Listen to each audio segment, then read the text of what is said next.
Well, I was just curious as to probate. Mm-hmm.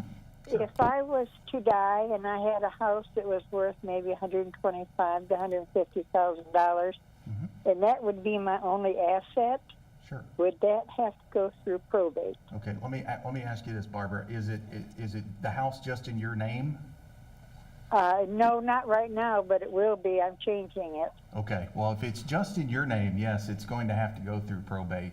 Obviously, if it's set up where you have a deed that is to you and another person, that person's automatically going to get it at the end of that time. But for right now, it is a situation where if it is in only your name, it is going to go through probate. Yes, ma'am. Now, Mark. Well, I should tell you that I'm the widow. Okay. So it's going to be just in my name.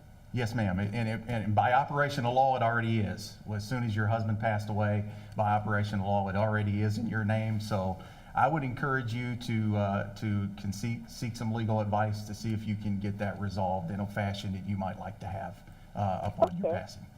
Mark, I know one of the things, at least with like personal injury and stuff, we have people who are afraid to call us because they think it's going to cost a substantial amount of money. Obviously, we do those on contingency fees.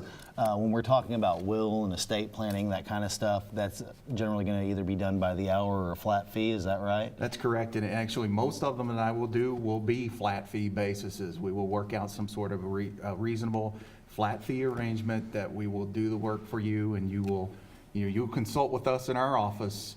We'll get your wishes, then we'll bring you back in our office and we'll sign the document. I call it full service, so to speak. And for your typical estate, say your average middle class person, we're not talking about many thousands of dollars to do this. No, we're talking less than $1,000, usually right in the $500 range, somewhere in that neighborhood. We're not talking about a significant amount of money, Jason.